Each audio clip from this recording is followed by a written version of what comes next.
बिस्मिल्लाहिर्रहमानिर्रहीम, अस्सलाम वालेकुम रहमतुल्लाहि वबरकातुहू। मेरा नाम अहमद अकील है। आप देख रहे हैं प्रॉपर्टी इन टीवी। आज के दौर के अंदर स्ट्रेस बड़ा प्रॉब्लम है। जो जो अपनी वेलनेस है उसकी बहुत अहमियत है, बहुत इंपॉर्टेंस है। स्ट्रेस कैसे मैनेज करें, अपनी वेलनेस कैसे बरकरार रखें। देखिए, एक टाइम आता है बंदा पैसा कमा लेता है, एक टाइम आता है बंदे के पास पोजीशन होती है, मर्तबा होता है, लेकिन उसके पास बहुत सारा स्ट्रेस इकट्ठी होना शुरू हो जाती है। इसके तरीके हैं। देखिए, हर बंदे के लिए ना ये हाइपरटेंशन, ये स्ट्रेस, ये इश्यूज हैं, लेकिन उसके लिए नहीं है जो इसको मैनेज कर लेता है। हर चीज मैनेजमेंट है, पैसा मैनेजमेंट है, सेहत मैनेजमेंट है, खुशी आपकी मैनेजमेंट है। पहले स्टडी है, फिर मैनेजमेंट है। पहले आपने पढ़ना है कि पैसा कैसे कमाना है, फिर आप मैनेजमेंट करेंगे, पैसा आ जाएगा। पहले आपने पढ़ना है कि सेहत कैसे होनी है, फिर आप थोड़ा पढ़ेंगे उसको, फिर मैनेजमेंट करेंगे, सेहत आ जाएगी। वेलनेस पहले पढ़ना है आपने, खुशी पहले पढ़ना है कि खुशी क्या है, हाउ टू क्रिएट हैप्पीनेस, फिर वो आ जाएगी। तो इसलिए आज की वीडियो में वेलनेस और स्ट्रेस मैनेजमेंट के ऊपर बात करते हैं कि जिसकी वजह से दुनिया बहुत बड़े प्रॉब्लम और डिजास्टर का शिकार है। एक मकाम आता है जब बंदे के पास सब कुछ है, लेकिन फिर साथ में स्ट्रेस भी आ जाती है, उसके हेल्थ इश्यूज, उसकी हैप्पीनेस के प्रॉब्लम हो जाते हैं। तो उस वजह से बड़ा घाटे का सौदा है। कैसे होना है, कैसे ये मैनेज कर सकते हैं हम आज की इस दौर के अंदर, तो आइए इस पर बात करते हैं।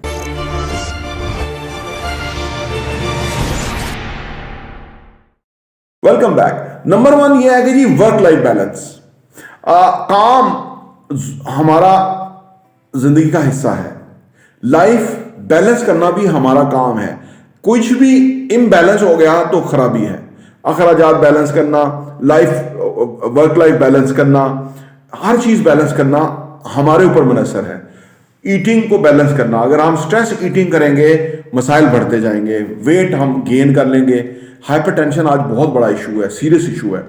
और वर्क लाइफ बैलेंस के लिए बेहद ज़रूरी है कि हम ये देखें कि हम सिर्फ काम के अंदर अपनी सेहत जो है उसको डैमेज ना कर दें। इसलिए अगर हम अपनी वॉक, एक्सरसाइज, अच्छी डाइट, बेहतरीन नींद, स्ट्रेस फ्री जिंदगी, यानी खामखा की अगर हम सोचों में मुब्तला हो गए तो हमारे सामने वो जो काम है ना, जो कि आसान हम कर सकते थे, वो मुश्किल हो जाएंगे। अगर हम स्ट्रेस फ्री लाइफ रहेंगे तो फिर हम वो कर जाएंगे कि जो हम आमतौर पे नहीं कर सकते थे, क्योंकि जो प्रेशर हमारे ऊपर क्रिएट होगा, उस प्रेशर को हैंडल करना, सेटल करना और प्रेशर को ऑफ करना बुनियादी तौर पे एक बेहतरीन जिंदगी की तरफ हमें ले जाएगा। तो नंबर 1 नुकता है कि वर्क लाइफ बैलेंस हम करें। नंबर 2 यह है कि जी सेल्फ केयर।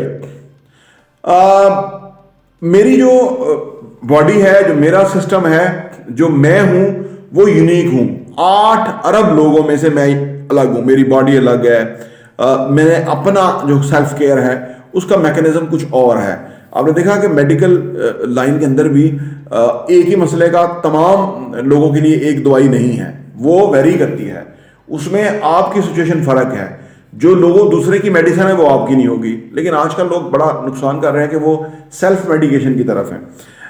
सेल्फ केयर जो है उसके अंदर बुनियादी नुकता ये है कि हम अपने आप को सपोर्ट करें, अपने आप को फेवर करें, अपने आप को मोटिवेट और इनकरेज करें, अपने आप को अप्रिशिएट करें।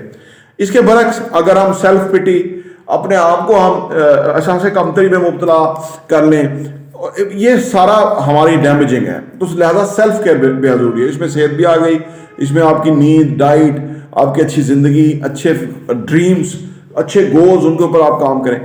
सेल्फ केयर हमने अपनी करनी है, क्योंकि ये जो बॉडी है ये हमारा एक ही जगह है जहां हम रहते हैं जिंदगी में, और ये दूसरी नहीं मिलनी। तो लिहाजा हमें इसकी केयर करनी है, हमें अपनी स्पिरिचुअली केयर करनी है, हमें अपनी मेंटली केयर करनी है। जितनी सेल्फ केयर हम करेंगे उतने हम इफेक्टिव होंगे, उतने रिजल्ट ओरिएंटेड होंगे, उतने कामयाब होंगे। नंबर 3 ये है कि जी फेसिंग लाइफ चैलेंजेस। जिंदगी में हर के लिए चैलेंजेस हैं, चाहे अमीर है, गरीब है। गरीब के जो मसाइल हैं उनकी नोयत फ़र्क है, चैलेंजेस हैं उसकी नोयत फ़र्क है। अमीर के चैलेंजेस हैं उसकी नोयत फ़र्क है। अमीर आमतौर पे बड़े बड़े चैलेंजेस हैंडल करता है, इसलिए वो अमीर होता है। गरीब आदमी छोटे छोटे चैलेंजेस के अंदर ही दबा रहता है, यानी वो उनसे ही वो आगे नहीं उठता, तो फिर आगे कैसे बढ़ेगा। तो जिंदगी में जो भी चैलेंजेस आपको दरपेश है, मुझे दरपेश है, किसी को भी दरपेश है, उसका हल निकालना है। और हल तभी आता है जबकि हमारा जहन फोकस हो, पीसफुल हो, और वो फिर नए डिफरेंट क्रिएटिव आइडियाज ढूंढे, और वो आइडियाज जो है वो हमें सोल्यूशन की तरफ ले जाते हैं। हर मसले का अल्लाह ताला इंसान को कोई ऐसा चैलेंज या कोई ऐसा मसला नहीं देता जिसका उसके पास हल ना हो, या वो जिसको वो फेस ना कर सकता हो, यूं कह लीजिए। तो लिहाजा अल्लाह ने हमें कैपेसिटी दी है, अल्लाह ने हमें सलाहियत दी है, बल्कि अल्लाह से सलाहियत मांगनी चाहिए कि जो भी चैलेंजेस आए अल्लाह इतनी सलाहियत दे कि हम उनको हल कर लें, उनके ऊपर उनसे ओहदा बरा हो जाए, उनके ऊपर हावी हो जाए, सो दैट कि हम एक कामयाब और सक्सेसफुल और स्ट्रेस फ्री जिंदगी की तरफ जाए। नंबर 4 ये है कि जी माइंडफुलनेस, हम अपने जहन को हाजिर रखें, नौ की सिचुएशन में रहें।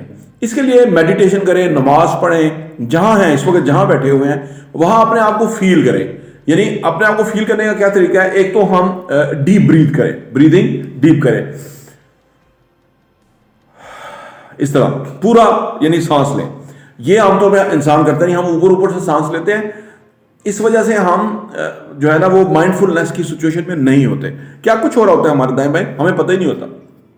अगर हम माइंडफुलनेस में रहें, मेडिटेट करें, फोकस करें नुक्ते के ऊपर, अपने आप को इस रेस में से हटा के थोड़ा सा अपने साथ टाइम स्पेंड करें, कुछ लंबी गहरी सांसें लें, उससे हमारा जो कॉन्शियस है ना वो 9 की सिचुएशन में होगा। हम ज़्यादातर मुस्तकबिल में या माजी में रहते हैं।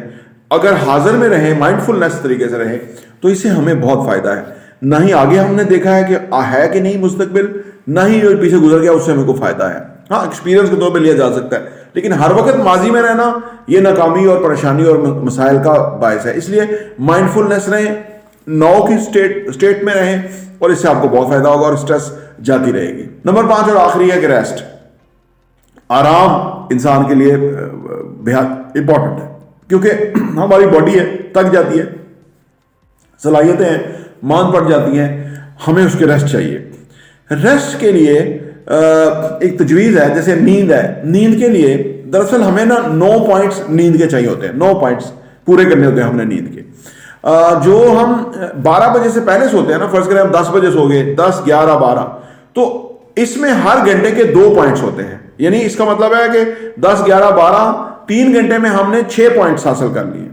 उसके बाद हमें फर्दर जो है वो जो 1, 2, 3, ये जो इसके बाद जो 3 घंटे हैं उसका 1 पॉइंट है 1 घंटे का।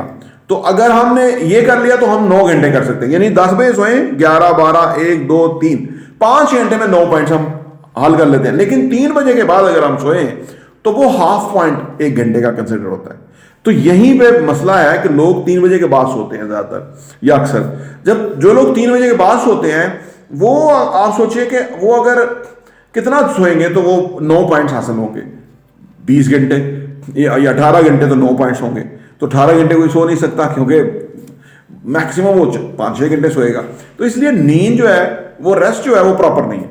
तो ये बड़ा प्रॉब्लम है, बहुत सारे लोग प्रॉपर रेस्ट नहीं करते, इस वजह से उनकी बॉडी और उनका जहन वो वजूद नहीं होता, स्ट्रेस हो जाती है, उसकी वजह से वो वीक हो जाते हैं, इम्यून सिस्टम वीक हो जाता है, और उन पर बीमारियां अटैक करती हैं, और फिर छोटी छोटी बीमारियां और बड़ी बीमारियां और बहुत सारा प्रॉब्लम। तो ये कुछ वेलनेस के लिए मैंने मशवरे दिए हैं, और जो आपका स्ट्रेस मैनेजमेंट के लिए, अगर ये चीज़ें अप्लाई करें, मैं कोशिश करता हूँ, और इसी वजह से मैं एक्टिव और फाल रहता हूँ। आप भी कोशिश करें, इंशाअल्लाह ताला बहुत फ़ायदा होगा। प्रॉपर्टी टीवी देखने का बहुत बहुत शुक्रिया।